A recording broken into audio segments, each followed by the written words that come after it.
नमस्कार दोस्तों, साहित्यिक बैठक यूट्यूब चैनल पर आपका स्वागत है। आज हम बात करेंगे आचार्य रामचंद्र शुक्ल का हिंदी साहित्य का इतिहास, जिसमें प्रकरण नंबर 4 आदिकाल की फुटकर रचनाएं। इससे पहले हम आदिकाल पे पहले 3 प्रकरण पे बात कर चुके हैं, जिसमें अपभ्रंश काव्य, देश भाषा काव्य और वीर गाथा काव्य प्रमुख थे। ये इसका आदिकाल पर आज अंतिम वीडियो होगा। बात करते हैं हम मूल पुस्तक से। देखिए, फुटकर रचनाओं के अंतर्गत उन्होंने 2 व्यक्तियों को रखा है, एक है खुसरो और दूसरे है विद्यापति। तो चलिए हम बात करते हैं। रामचंद्र शुक्ल जी ने खुसरो के बारे में जो लिखा है, कहते हैं कि ये खुसरो जो थे वो फारसी भाषा के बहुत अच्छे कवि थे। उन्होंने अपनी रचनाओं में दोहे, तुकबंदियाँ, पहेलियाँ जहाँ जन भाषा में लिखी, वहीं उन्होंने दोहों के साथ साथ कविताएं भी लिखी, जिसमें ब्रज भाषा का प्रभाव दिखता है। इनकी पहेलियाँ और मुक्करियाँ बहुत प्रसिद्ध है, क्योंकि उसमें उक्ति वैचित्र्य होता था। कहने की एक अलग ढंग, अलग कला होती थी। ये भी इतिहास में प्रसिद्ध है कि अमीर खुसरो कम से कम दिल्ली के 7 राजाओं का शासन उन्होंने देखा था। इसीलिए कहा जाता है कि ये बलबन से लेकर अलाउद्दीन और मुबारक शाह तक लेकर कई पठानों का उन्होंने ज़माना देखा था।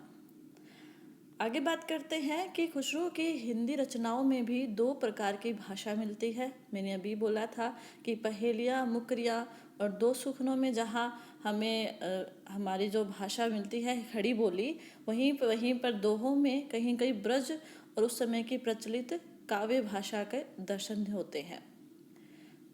देखिए, जब कोई व्यक्ति बहुत प्रसिद्ध हो जाता है तो उसके बाद में उसके नाम से भी बहुत सारे ऐसी चीज़ें जुड़ जाती है।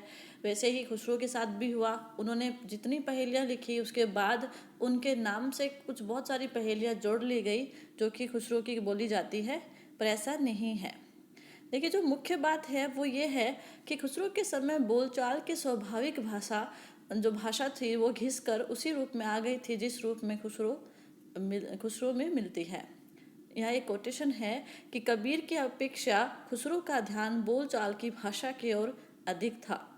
खुसरो का लक्ष्य जनता का मनोरंजन करना था, जबकि कबीर का काम धर्मोपदेशक था।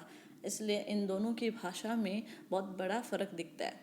देखिए, कुछ प्रसिद्ध पहेलियाँ, दोहे, गीत इनके जो है उनके उदाहरण शुक्ल जी ने स्वयं दिया है और वो प्रसिद्ध भी है। जैसे एक है पहेली, एक थाल मोती से भरा, सबके सिर पर औंधा धरा, चारों ओर वह थाली फिरे, मोती उसे एक न गिरे। ये आकाश की एक पहेली थी कि एक थालियों से भरा हुआ, यानी ताराओं से भरा हुआ एक मोती है, सबके सर पर औंधा है, चारों ओर वो, क्योंकि पृथ्वी तो गतिमान है, पर मोती उसे एक न गिरे। एक और है इसी तरह की पहेली में, एक नार ने अचरज किया, सांप मार पिंजरे में दिया, जो जो सांप ताल को खाए, सूखे ताल सांप मर जाए। यानी कि एक दीपक की एक उन्होंने पहेली बनाई है कि दिया और बाती, कि जैसे जैसे वो अपना तेल पीता रहता है वो जलता रहता है और बाद में पीछे क्या बचता है, सिर्फ बाती।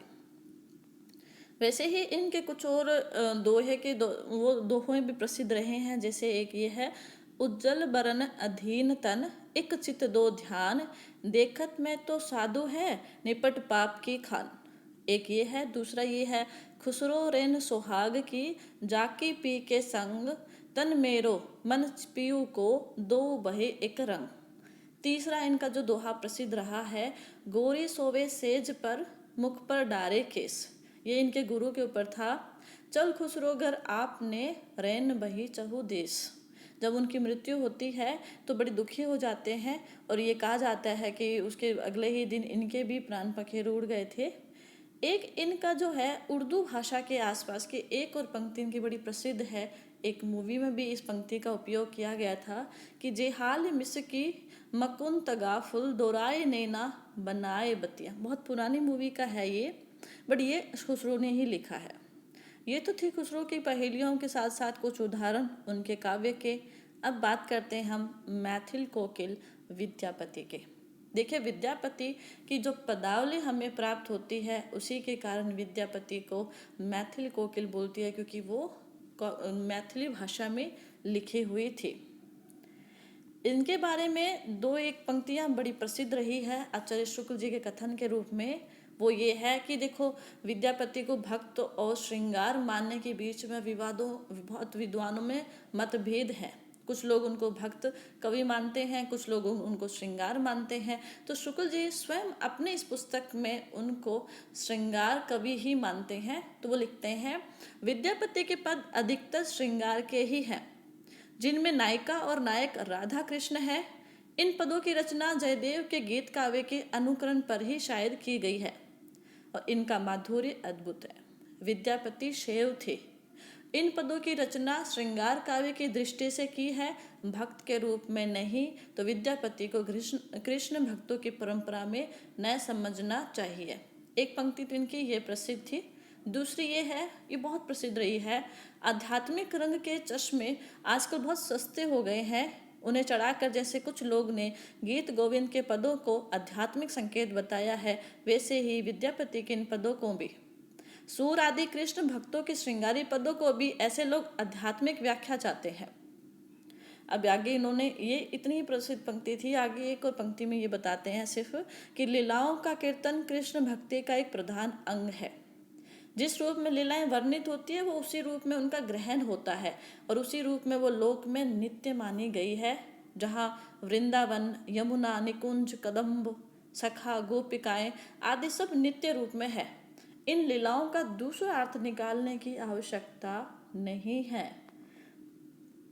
और एक अंतिम बात कि विद्यापति जो थे वो राजा शिव सिंह के दरबार में रहते थे और उनके दरबारी कवि थे। बस यही कुछ एक बिंदु थे जो महत्वपूर्ण थे।